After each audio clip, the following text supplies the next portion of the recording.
Del libro del Éxodo.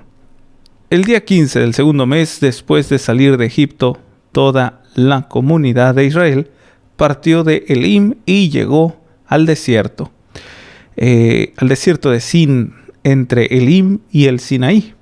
Toda la comunidad de los hijos de Israel murmuró contra Moisés y Aarón en el desierto, diciendo: ojalá hubiéramos muerto a manos del Señor en Egipto, cuando nos sentábamos junto a las olas de carne y comimos pan hasta saciarnos. Ustedes nos han traído a este desierto para matar de hambre a toda esta multitud. Entonces dijo el Señor a Moisés: voy a hacer que llueva pan del cielo, que el pueblo salga a recoger cada día lo que necesita, pues quiero probar si guarda mi ley o no. El día sexto recogerán el doble de lo que suelen recoger cada día y guardarán una parte para el día siguiente. Moisés le dijo a Aarón: di a la comunidad de los israelitas: vengan ante la presencia del Señor, porque Él ha escuchado las quejas de ustedes. Mientras Aarón hablaba a toda la asamblea, ellos se volvieron hacia el desierto y vieron la gloria del Señor que aparecía en una nube. El Señor le dijo a Moisés: he oído las murmuraciones de los hijos de Israel. Diles de parte mía: por la tarde comerán carne y por la mañana se hartarán de pan, para que sepan que yo soy el Señor su Dios. Aquella misma tarde una bandada de codornices cubrió el campamento.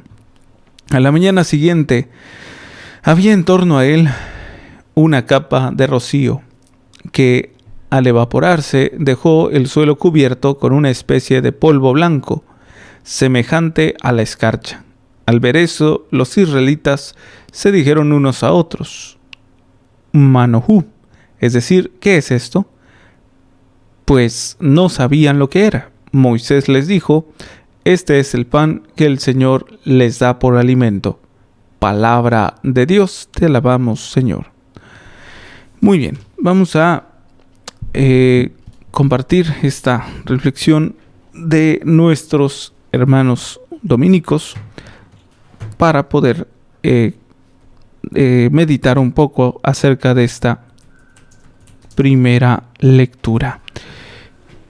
Y bueno, pues vamos a ver qué es lo que podemos reflexionar. Dice lo siguiente, a ver, lo tenemos, sí, lo tenemos por aquí. Dice, a ver, se los pongo ahí en pantalla, mis hermanos, en internet. Los israelitas habían llegado a Elim, no sin antes experimentar la gloria de Dios en el paso del Mar Rojo y también las penalidades del desierto. Elim era un lugar agradable con abundante agua, pero Moisés, una vez más, pone en marcha al pueblo de Israel hacia la meta, la tierra prometida. En este pasaje, la travesía a través del desierto vuelven a quejarse de su situación ante una experiencia negativa. El desierto. Vuelven a reaccionar como cualquier ser humano podía haberlo hecho. ¿Por qué? ¿Por qué a nosotros? ¿Por qué a mí? Y van experimentando una y otra vez que Dios está ahí, manifestándose de manera diversa, pero siempre fiel. ¿Podría simbolizar el maná en esta lectura oración, la gracia que acompaña nuestro camino, que Dios reparte en la travesía de nuestra vida? Experiencia personal que implica algún movimiento por nuestra parte, que el pueblo salga a recoger la ración de cada día. Es interesante porque aquí hemos de quizás identificarnos por el hecho de estar constantemente en una situación a lo mejor no sé, adversa, ¿no? Difícil, y que cuántas de las veces nosotros logramos reaccionar ciertamente de manera muy, muy negativa, ¿no? Muy, no sé, inclusive hasta a veces infantil, por el hecho de quejarnos y quejarnos y quejarnos, y no aprender de la acción, ¿no? Yo recuerdo, ¿verdad?, en algún momento, ¿no?, pasar por ahí, por una situación, digamos, muy cercana, ¿no? El hecho de ver y experimentar cómo a veces los adultos, no digo todos, ¿no?, ni de manera general, esto es a lo mejor unas que otras cuestiones particulares, como los adultos para los más pequeños, niños, jóvenes, adolescentes, que van aprendiendo, ¿no? O van tratando, a veces sin herramientas, pero van tratando de llegar a este camino de madurez precisamente por medio de un proceso, entre errores, entre caídas, entre aciertos y defectos, ¿no? Y vaya que de jóvenes sí que nos equivocamos mucho. Y a veces los adultos nos ayudan y a veces no, porque a veces la carrilla puede ser muy pesada, ¿no? Por el hecho de no responder, ¿no?, a ciertas situaciones, a ciertas responsabilidades. Y entonces imaginémonos ese caso donde el adolescente cometió un error, ¿no? A mí, se los digo así sinceramente, no soy muy de darle el lado a los adultos que pese a que están allí, parece como si no estuvieran, porque a lo mejor algunos como se burlan, ¿no?, o de lo que ha hecho, o inclusive no sé, le regañan o le reprenden, ¿no?, como ¿por qué lo hiciste? O si no, como yo otra vez, ¿no? Otra vez tú cometiste este error. Entonces lo que van a veces impulsando en los más chicos, en los más jóvenes, es la inseguridad del camino, la inseguridad de volverlo a hacer, la inseguridad de que si se vuelven a topar con otra oportunidad de esas por igual, no van a envalentonar, sino van a responder ni a dar la talla y porque sienten a lo mejor la mirada encima de ellos, etcétera. A veces también nosotros podríamos de repente como sentirnos así, ¿no?, con una mirada que nos observa para juzgar, para determinar una sentencia fuerte, cuando no es así. O sea, la mirada de Cristo es una mirada netamente de amor y de justicia, donde a través del amor nos perdona y a través de la justicia nos devuelve al camino recto, ¿sí? Nos saca de la equivocación, nos saca de nuestro error para lograr de alguna otra manera llevarnos hacia el Padre, hacia el plan de salvación. Pero ¿cuántos de nosotros nos sentimos como esos adolescentes, ¿no? Observados, indecisos, ¿no?, inseguros, puestos más, ¿no?,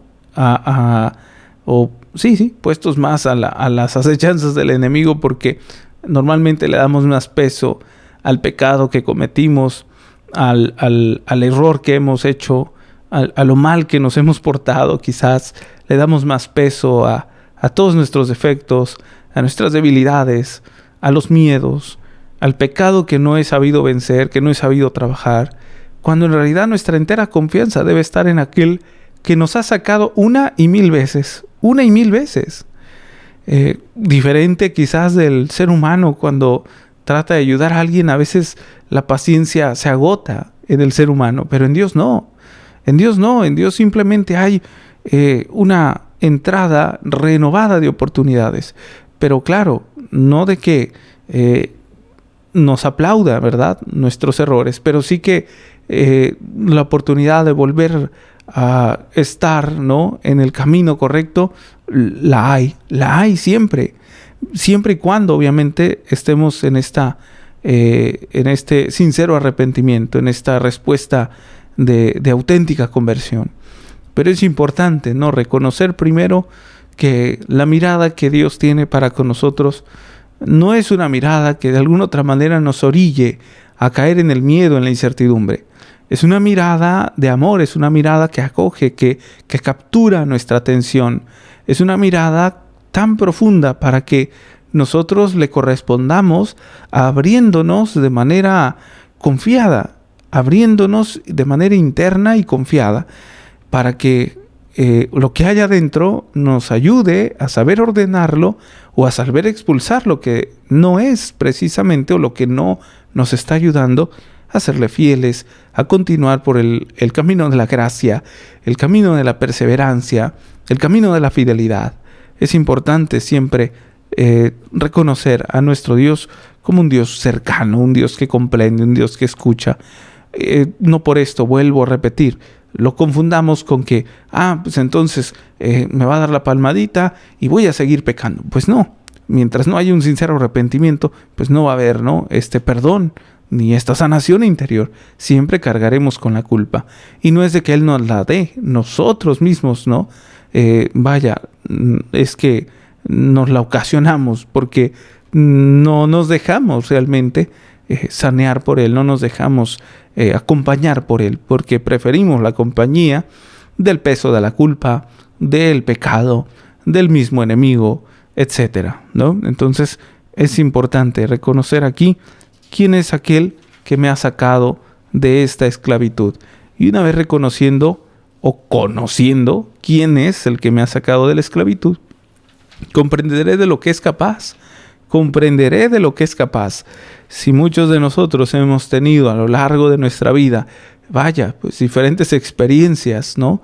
En cuanto a la misericordia de Dios a través del sacramento de la confesión, el hecho de haberle escuchado cuando el sacerdote proclamaba el evangelio, o quizás cuando el sacerdote predicaba, o a lo mejor a través de algún signo visible dentro de la celebración de la Santa Misa, la misma Eucaristía, o a lo mejor del prójimo, etcétera. Si nosotros llegamos a tener o hemos llegado a tener estas diferentes experiencias, pues no son para echarlas en saco roto, son para tenerlas y tomarlas en cuenta e irlas, no que lo vayamos a hacer, pero sí que notemos que su presencia realmente ha sido significativa.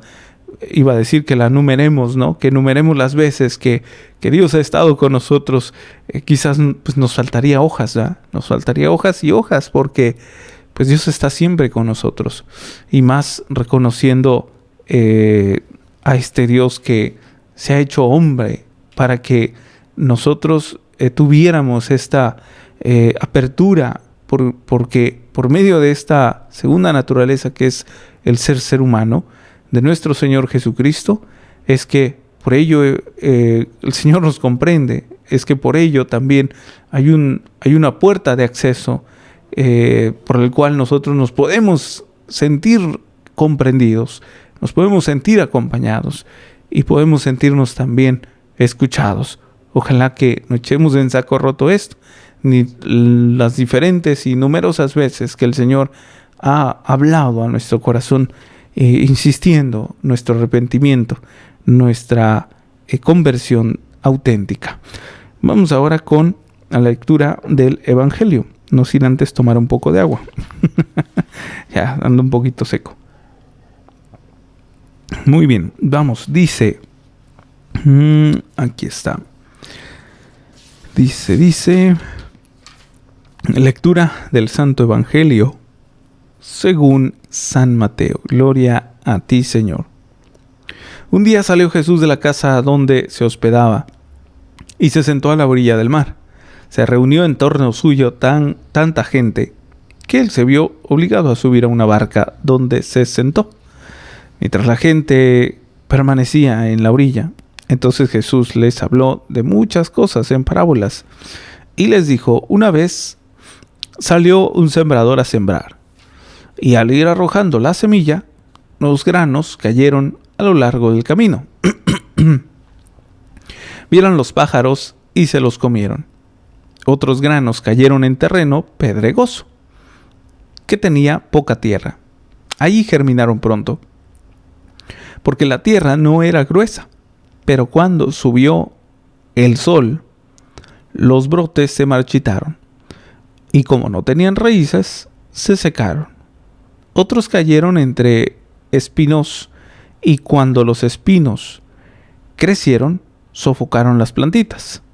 Otros granos cayeron en tierra buena y dieron frutos, unos 100 por uno, otros 60 y otros 30. El que tenga oídos, que oiga. Palabra del Señor. Gloria a ti, Señor Jesús. Bien, vamos con este texto. A ver, ¿dónde lo tenemos? Aquí está. Muy bien, ahí lo pongo en pantalla. Dice: sabemos que las parábolas son una composición literaria que eran ya utilizadas en la antigüedad. Por otra parte, estamos acostumbrados a que Jesús utilice las parábolas para transmitir un mensaje, una enseñanza. Es un buen pedagogo y se vale de cosas que están muy al alcance de la comprensión de todos. El evangelista Mateo incluye en este capítulo todas las parábolas que pronunció Jesús, posiblemente en diferentes momentos y circunstancias. Existía preocupación en las comunidades cristianas de la naciente iglesia por el rechazo que provocaba en muchos de los israelitas el mensaje de Jesús. Y oportunamente el evangelista Mateo recuerda y escribe este texto. Dejemos que esta parábola, que sin duda la hemos orado y reflexionado muchas veces a lo largo de nuestra vida de creyentes, resuene una vez más en nuestros oídos. El que tenga oídos, que oiga, y en nuestro corazón. Hay tres figuras que destacan en ella: el sembrador, la semilla y los diferentes terrenos. Y quiero destacar la figura del sembrador, Jesús, que durante su vida predicó la buena nueva del reino. Y lo hacemos en un doble sentido. Nosotras sentadas a la orilla del lago, escuchando su palabra, siendo conscientes de que el sembrador necesita de nosotros para que crezca la semilla. Sentados a la orilla del lago, en la soledad de una habitación, en la iglesia, en el metro, podemos tomar conciencia de la calidad de nuestra tierra. Si falta abono, si hay alguna mala hierba que impide que la palabra fructifique en mí, si a pesar de mi fragilidad estoy atenta al sembrador y a mi colaboración con él. Escuchamos su palabra y revisamos nuestra tierra. Disponemos de un momento sosegado, tranquilo, para escuchar su palabra y dejarnos interpelar por ella. No es tan fácil reconocer en el hoy de nuestro mundo, sobre todo en algunos ambientes, esa misma preocupación y ese mismo rechazo que se daba a las comunidades de Mateo el mensaje de Jesús. También hoy los cristianos somos sembradores de su palabra, cada uno desde su situación personal, en la predicación, en la catequesis, en la familia, comunidad, en el barrio. También somos anunciadores de la buena noticia del reino. Bien es verdad que en algunos lugares los campos se van convirtiendo en amplios espacios de placas solares o grandes torres eólicas, y las redes, las ondas y sus interferencias hacen más difícil escuchar al sembrador. Salimos de nuestra casa, supone una disposición de cambio, de dejar rutinas y comodidad, salir, como nos dice el Papa Francisco, salir al encuentro de la otra persona, escuchar y echar la semilla de la buena noticia del Evangelio al estilo de Jesús, con la sencillez de nuestra palabra y de nuestra vida, desde la proximidad, buscando como Jesús las mejores palabras para comunicar la buena noticia del reino.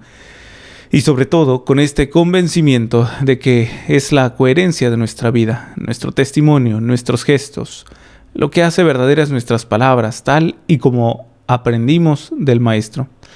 El sembrador de nuestra parábola cree que la semilla puede dar mucho fruto, 60, 30. Algunos llaman una parábola optimista, es más bien una parábola esperanzada. Es una llamada a la esperanza, a la confianza en Dios. La iniciativa la tiene siempre Él. Es quien hace fructificar nuestros esfuerzos de sembradores. Nosotros tenemos que sembrar sin desanimarnos fácilmente por la aparente falta de frutos. Hay procesos que son lentos y hay que cuidarlos mucho. Nosotras, como andamos de esperanza, Señor, también sobre nosotros, igual que sobre el pueblo de Israel, haz llover tu gracia para que nuestra tierra sea cada vez más fértil y crezca en nosotros con fuerza la semilla de tu palabra, y seamos tierra agradecida y fecunda. Hoy con San Joaquín y Santa Ana recordamos y pedimos por todos nuestros abuelos, abuelas, personas mayores que viven su ancianidad en circunstancias diferentes. Los recordamos y agradecemos su vida. Deseamos que se haga realidad lo que se reza en un versículo del Salmo 92:15. En la vejez seguirán dando fruto. Muy bien, pues simplemente les recuerdo o quiero resaltar más lo que aquí también dentro de lo que es la reflexión o este evangelio, una sola palabra: escuchar.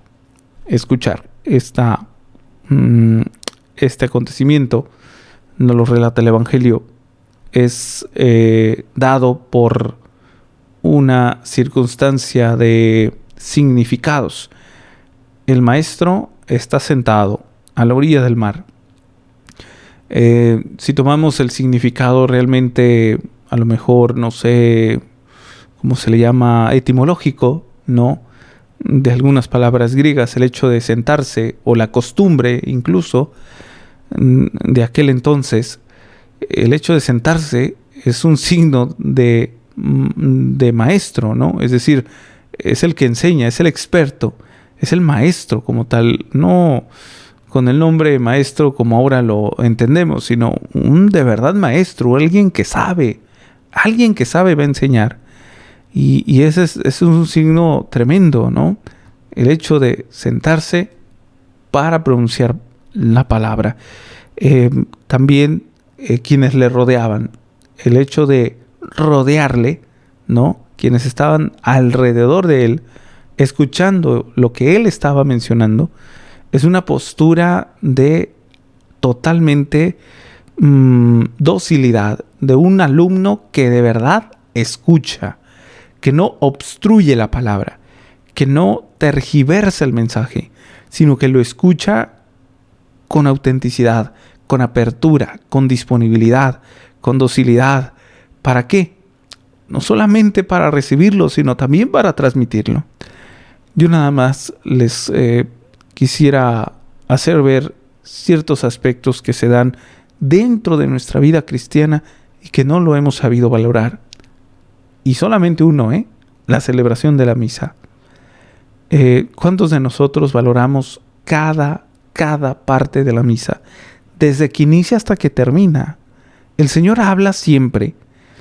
Y no se diga dentro de la celebración de la misa. Obviamente, hay muchísimos más signos por donde el Señor se hace presente y donde Él mismo está presente, ¿no? Sobre todo la Eucaristía, lo he dicho mucho, la palabra y la Eucaristía. Pero sí que cuando aprovechamos realmente toda la misa, es cuando verdaderamente escuchamos su mensaje, su voz, lo que quiere comunicarnos. Yo les recomendaría, cuando es que si digo solamente escuchar la palabra, lo demás a lo mejor me lo toman como mínimo, ¿no? En realidad hay que prestar atención a todo, pero acentuando un poquito por lo que se menciona en el Evangelio de la palabra. Cuando estén los lectores, valga la redundancia, proclamando la lectura, por favor, presten atención. No es de que vayan a memorizarlo. No se trata de que lo van a grabárselo como si fueran robots. No, sino que presten atención a lo que el Señor quiere comunicarles. Ese es un aspecto. Lo siguiente es, pues obviamente, desde la proclamación del Evangelio hasta la homilía del sacerdote. ¿Qué es lo que el Señor te está diciendo en ese momento? Y es interesante porque, vuelvo a repetir, el hecho de que se nos transmita la palabra no solamente tiene la función de interiorizar en nuestro corazón, tiene también el efecto de comunicarlo, porque alguien que recibe una noticia, porque alguien que recibe algo que da vida, no puede ser para callarse, no puede ser para quedarse guardado, necesariamente tiene que ser transmitido. pero solamente van a sentir aquellos ese ardor, ese fervor de comunicarlo, los que de verdad la hayan recibido. Quienes no, seguiremos igual de pasivos, seguiremos igual que siempre, sin un cambio alguno, seguiremos igual de intolerantes, de impacientes, seguiremos igual de incomprensibles con los demás, seguiremos igual en nuestro pecado habitual, seguiremos igual en nuestro camino de errores, en nuestro camino de pecado, seguiremos igual en nuestra deshumanización, seguiremos igual en nuestras manera de pensar, de sentir y de ver las cosas. Quienes de verdad de alguna otra manera reciben esta palabra a través de la humildad, de la docilidad, y dejan que el Señor entre y abrir las puertas de nuestro corazón de par en par, daremos fruto. ¿Cómo? Trabajando en saber interpretarles el Evangelio, la palabra de Dios, a los demás. En saber interpretarles, en saber traducirles a un Cristo resucitado, a un Cristo vivo, no un Cristo muerto. Y de ahí que de alguna otra manera confirmaremos si de verdad estamos dando fruto o no. Pues a lo mejor pareciera un tanto cuanto como, no sé, algún cuento de hadas, pero es toda una realidad el hecho de darnos cuenta de la minoría de vocaciones, ¿no? Pocos matrimonios, pocos en la vida consagrada.